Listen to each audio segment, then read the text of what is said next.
I am the Martha, you are the Mary. You're sitting at the feet of Jesus. You are getting all the beauty and the glory of his words, and you're hearing exactly from him, and he is placing his hands upon you, and you are wiping his feet with oil and all of these great and beautiful things, and you're in this moment and you're relishing in God's glory, and I am in the kitchen. I felt like God was silent, and you felt like all God was doing was speaking. I've always seen you as a partner. You know that. Like, I love partnership. And I get hurt when other people don't really see that side of me, where it's like, hey, I help you, or what do you need from me? And you expect in return, you don't get it.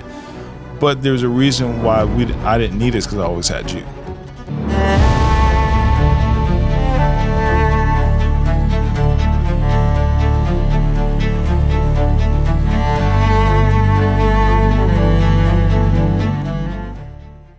Hello and welcome back to Married to Marriage. I am Kaila.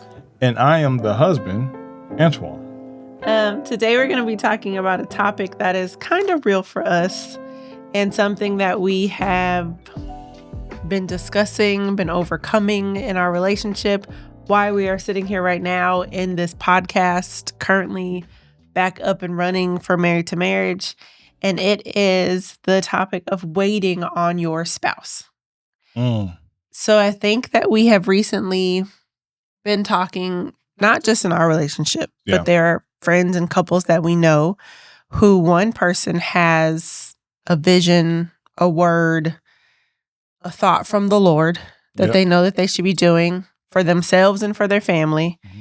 And they are waiting on their spouse to either hear the same word or catch on to the vision that God has given to the spouse. In our relationship, it's us. You are the visionary. You got the vision. God spoke to you. You knew exactly what this family was supposed to do.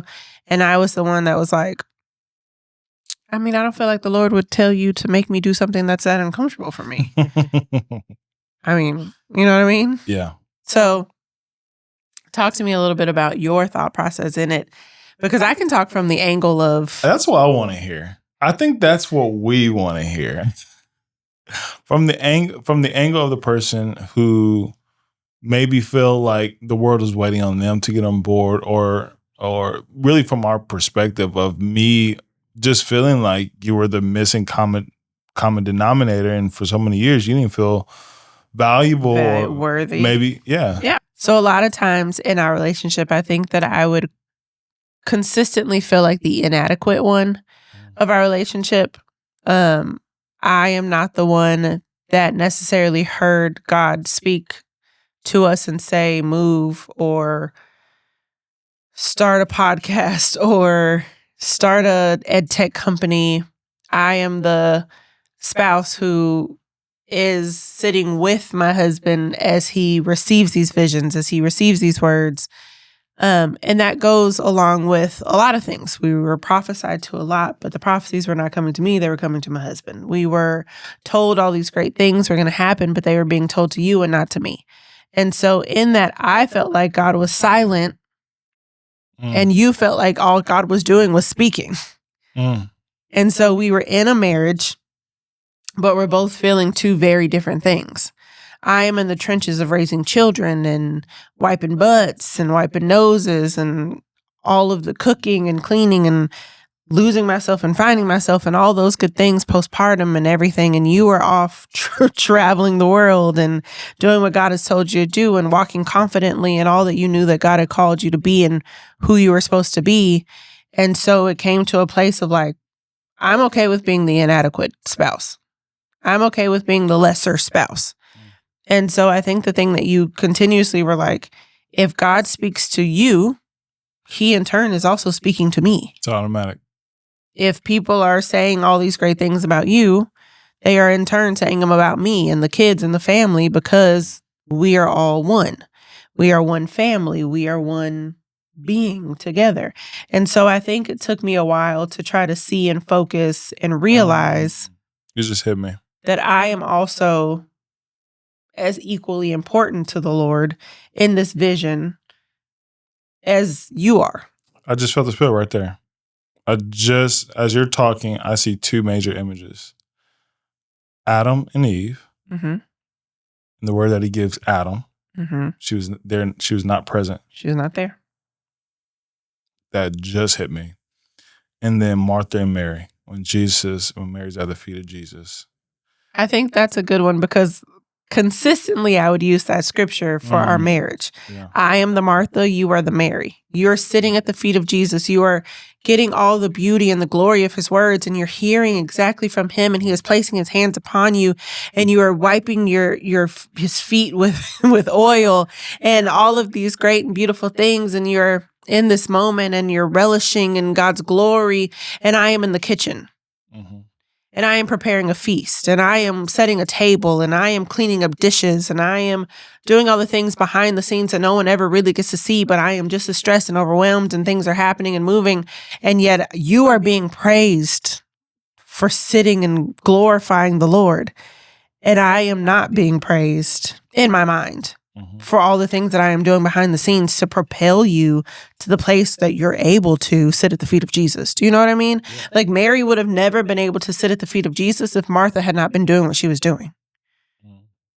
Someone always, whoever the visionary is in your life, in your relationship, in your marriage, you can only be a visionary so far without the help of the spouse behind you, making sure that all the things behind you are working that nobody will ever see or know because they're in that place for a reason, so that you're able to be propelled into what God has called you to be.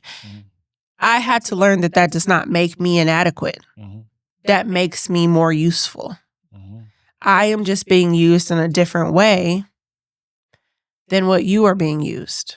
And until I saw that and realized that for myself, I couldn't catch on to the vision. I couldn't see myself doing any of this stuff, although this is still very hard for me. Let's not get it twisted. Like, there's still a part of me that wants to fight daily when he's like, hey, let's go talk in front of a camera to invisible people. Like, this is not the norm for me. I would love to stay behind the scenes and no one ever see my name. No one ever know my name. No one ever see my face. You know what I mean? Yeah. Because in our relationship, the balance has always been, you have a lot to say. You enjoy talking. People flock to you, and that's great. And I'm okay with being in the background, rounding children, wiping noses, helping other people with their kids, preparing meals, and not being seen. And I'm still being acknowledged by God, because what I am doing in the unseen is propelling you to do what you are doing in the seen. But until we got to that place where we could sync up, and I knew my place and you knew your place, and we weren't clashing with each other, and you no longer had to wait on me because you were like, I see. I think there was a place where you were like, okay, I see now that you're not going to be out there meeting people, shaking hands, telling them all about all this stuff, but you're going to be at home making sure that I'm able to do what I'm doing. Is that true? Yeah. Was there a place there got to be a place where you were like, okay, our roles may be different, but they're still just as equally important? I've always thought that from the beginning. Even when I didn't fully know what the vision was, I just knew that it took two. Right. And I kept saying this to you. I just didn't know how or what it looked like, because it's still brand new for me. Right. Whenever I was granted a vision, what I would call a vision, when I knew it was a vision, came after I was already serving other men in their visions, which I explained not only in our EdTech platform, pastor class, how to be a vision carrier, but also on the manual of knowing, like, wait a second, we're not just serving differently anymore. Like, God has gifted us something out of our service. And so me trying to explain in words and PDFs and Canva presentations, like, hey, this is what I think all this. I have a lot of things with my name on it. Yeah. I put everybody, all my kids, you have your own presentation. I know. We're going to show y'all. God's given me a vision for not only what we're to do, how we're to serve mankind, but how I'm to serve my family. But at first, that was a little difficult because what we knew was just based off of my skills and gifts. That's how we started our businesses. Our music production company, contractors, Eagle Eye, AV, Central Coast, it was just stuff I knew. But our God was able to take all those things and everything we've ever been through with who we ever been through with and make something even more magical. Yeah. Which led to our EdTech platform. And I didn't even know it was an EdTech platform until 4 years into it.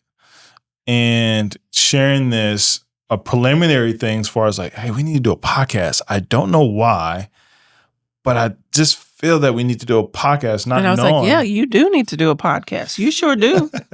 It's great. We had all the equipment. I was buying everything, and I didn't know why. God was leading, just like, hey, you have the technology, you know how to. But I was real indecisive. Yeah. I didn't have your backing all the way because you wasn't all the way hip to it. But now we understand, like, oh wow, what God was trying to start 4 or 5 years ago, I think makes sense now. Also because it was hard for me to change and pivot. Yeah. When we got together based on you doing music. Yeah. And I was set to be a musician, a producer's wife. For real? Yeah, because I could figure that out. But then when it switches to you being a visionary and I have to then become a visionary's wife, that's a different role. That's a different place. That's a different spiritual walk. That's a different level of communication. That's a different level of understanding. That's a different level of wisdom. And I don't think that I was there yet to fully understand it. That's new. Because I was set on, I could be a producer's wife. I could be a musician's wife. Like, there's not much to it. I go, clap my hands. Great job. Let's get you a Grammy. That's my man. That's easy to do. There's not much spiritually I had to put in work for. I mean, you know what I mean? Yeah. I could push a button. I could set up a social media account. Like, those things are easy. But then we moved from being a musician producer to then you carrying the vision of someone else. And I could sit in that. We're helping to propel somebody else's dream into what it needs to be. I can do that. That's no problem because it's not focused on me. It's focused on someone else and I don't have to be seen. Yeah. I can do everything that I can possibly do. And if they never say my name, I'm okay.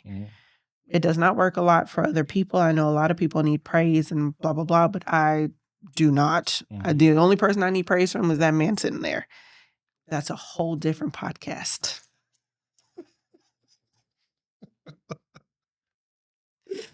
Okay. However, when we moved and you said you woke up one day, I was pregnant. No, I had just gotten pregnant with our miracle baby number 2 or 3. And you said, I feel like God is telling us we need to move to Nashville. And I said, oh, okay, this is different. Okay. This is propelling our own vision.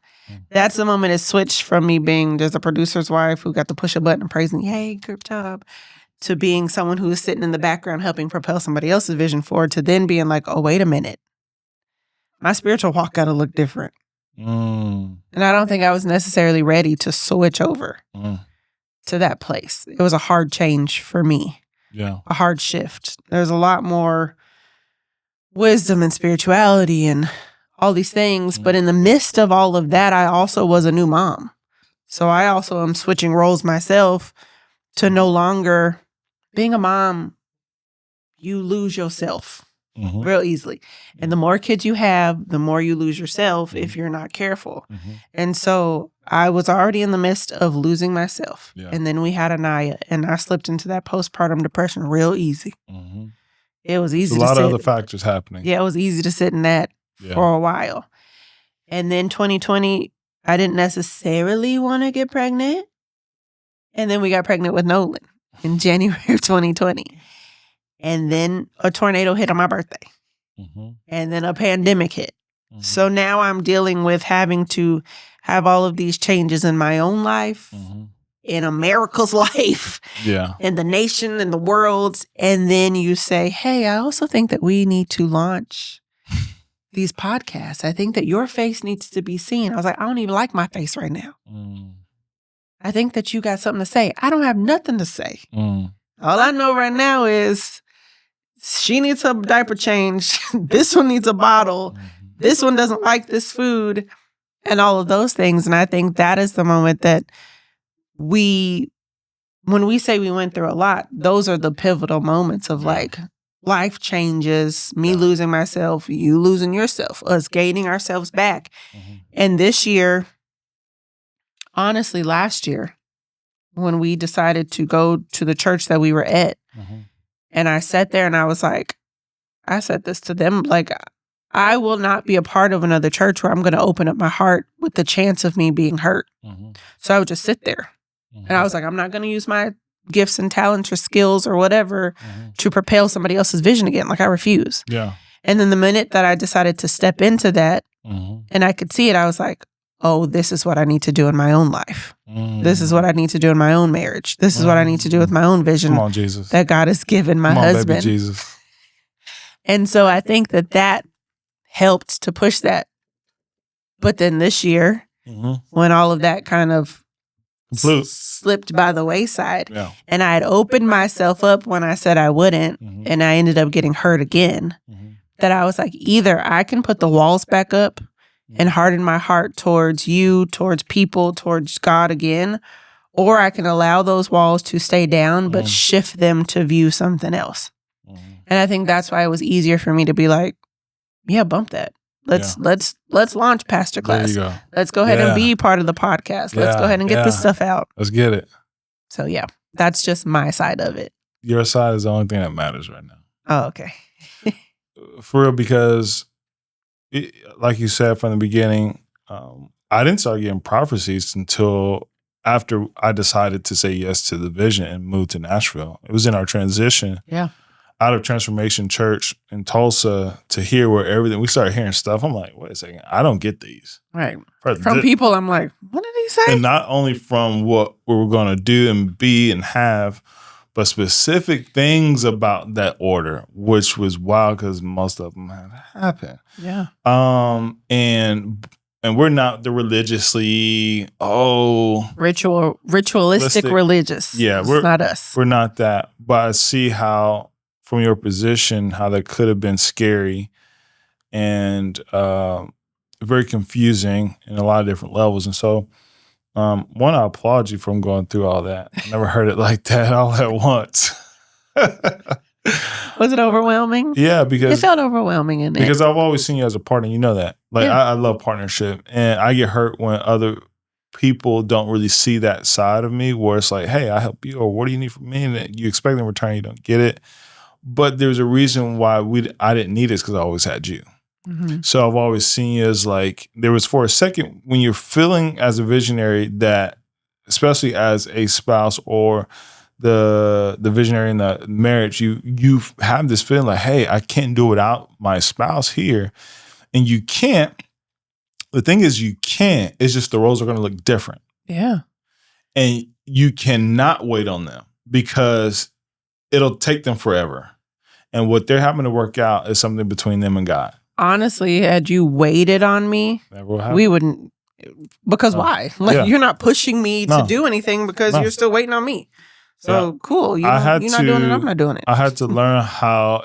I was frustrated at first with how you thought about you. You were extremely frustrated. It was more so like, why don't you think you're capable of, like, you have me here. Like, we about to kill this. Like, but I couldn't change the internal value of you. Only you could do that. Yeah. And only the Holy Spirit can do that, because I can give you 1,000 words of affirmation. If you want to affirm it internally, it doesn't count externally. Yeah. And so I remember saying, oh, I need to give that one up to God. Like, wait a second. I have to keep moving in the little of what I know, because I know it's supposed to happen like that. I know. But you kept doing check-ins. Like, I don't give up. Hey, you want to do this podcast? I don't give up. No, I don't. Okay. For what, 4 or 5 years? But now we're doing it. We're on our probably 6th podcast right now. And it's still timely. That's where God's grace comes in. Even what happened with the garden, even though God gave Adam the vision, and then he brought the helpmate in to secure with that vision. And even though it went to the side, there was still grace for them. Adam could have communicated better. He could have communicated a little better. He was a little standoffish a little bit. He was like, we're going to talk about that later in the manual podcast for all these side men who let they wives just kind of rule and have dominion over them It's and called the a vision. Jezebel spirit. That Jezebelian spirit. You have to educate me on that. Yeah, we'll talk about that in LovHer but too. men should take their place and be affirmed and confirmed internally what God has told them to do for the vision that God's called them to do and the family that He's called them to build. That's a different one. Yeah. But I'd also seen you as a Martha where I'd see you doing all things. There's plenty of times I'm sitting at the desk where I'm like, babe, why are you doing dishes? Yeah. Why are we doing dishes right now? Like, Because if I don't do them, no one's going to do them. The kids are asleep. Get in here. There's probably tens times of those nights. Yeah. Where you were running away and I could see you running away from me and us not connecting. And but also it was a legitimate thing. Like if I don't do it, it's not going to get done. Right. But that's going to be there for the next 30 years. This moment won't be. And that's where I had to, like, our kitchen is dirty right now. Yeah, bump that kitchen, man. We got a vision. And I very much want to clean it up and hide from this moment and be like, well, we can't do it because the kitchen's dirty. Yeah. And I'm the cleany one. I'm the I am not. I'm not even the clean one. But we don't. So that's where it goes into Martha. Watch it. Here's where the spirit lies. Is in where the visionary in the Adam and Eve part becomes disobedience. Watch it. With the Martha of this connection is a level of distraction. Yeah. Disobedience and distractions equals no vision. Yeah. I can't obey what God's called me to do. And as He called me to do, I'm too distracted to even make it happen too as well. Spirit. It's a busyness. And so even in the season that God has called you, like we know when things are shifting and flowing. And if you're in a house or if you're in a marriage where you know God is giving you and your spouse, either the husband has a vision or the wife has visions, you guys are called to do something very extraordinary. There's a time for it. 1, Ecclesiastes 3, remember that. Even read Ecclesiastes 11 to confirm that. But there is a moment to where dishes don't freaking matter. The kids acting the food don't matter. Y'all go to bed. We got something to do. We just found this sweet spot of like, we know what we're called to do. We know why we're called to do it. We have all the things and all the people here to help us do it, even if it's just us. And we're doing it. And it look dang good, don't it? It look like we own a tech company, we own a media company, we own about $250,000 worth of cinema gear, and we can't do a podcast. What are we talking about? What are we doing? We have the brains, we have the blessing, we have a God idea, not just a good idea, a God idea, one that we're both afraid for, but we know that God has already gave provision for, and so us coming out of that Martha phase of being distracted, willingly and unwillingly. Has caused us to see what God has put before us to say, hey, let's not only sit at the feet of Jesus to listen and learn from His wisdom, but let's go to His Father after this and see what He has in store for us. Mm-hmm. Mm-hmm. And I think that's where we're at today. So as the visionary, you don't have to wait on your spouse. Move, even micro obedience is still obedience. There you go. Mini obedience, like a little, still obedience. And as that moment progresses, as your lives are being, let me say it like this, as you are still building and still getting wisdom, pray for your spouse that God will bring them clarity, give them the mind of value, give them internal self-value and esteem for this, because they will need it or they will destroy it. And that God will tug on their heart and let them see, because sometimes people need to see it before they truly believe it. Yeah. And so even in our marriage, we're able now to start seeing fruit in the smallest ways in each other first. We don't have anything. We live in a small townhome. We drive a 2015 Tiguan. We got nothing but each other, a vision in our family. But we know what we see. We know the seeds we have planted.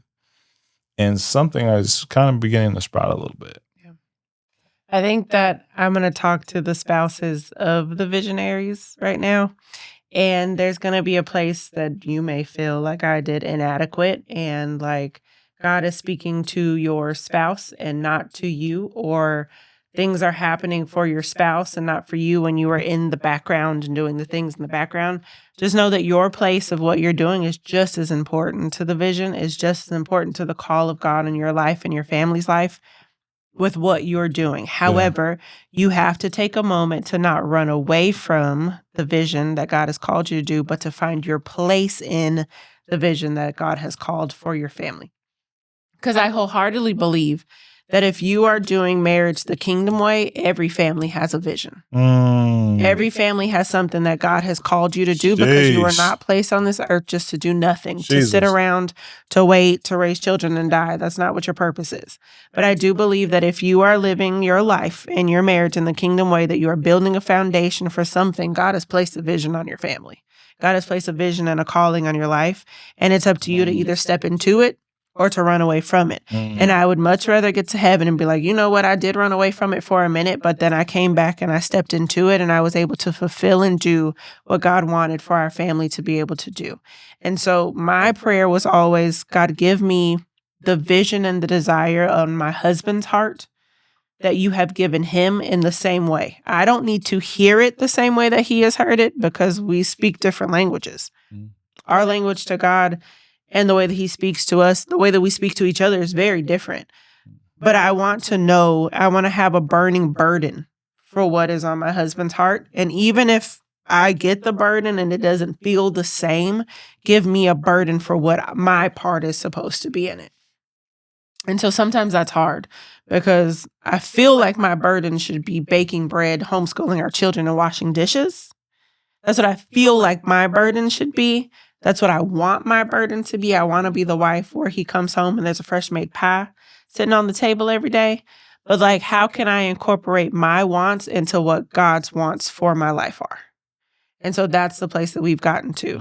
I think now I'm finally seeing the wisdom in why we need to do what we're doing, and the vision behind what it's leading to and what it's connecting to. So I just want to make sure that if you are a spouse that feels inadequate at the same very moment, that you pray to God, like, hey, what's my part for real in this vision, and what our calling on our family is? That's magic. Yeah. You're getting lucky tonight. Anyway, the kingdom just sounds sexy when it's just, hey, thank you for sharing that, babe. I think you set me free tonight a little bit on some things I didn't know. And, like, you shared it, and it was like really cool. But this is Married to Marriage in the Kingdom, and while we're living life here on earth. So, Married to Marriage.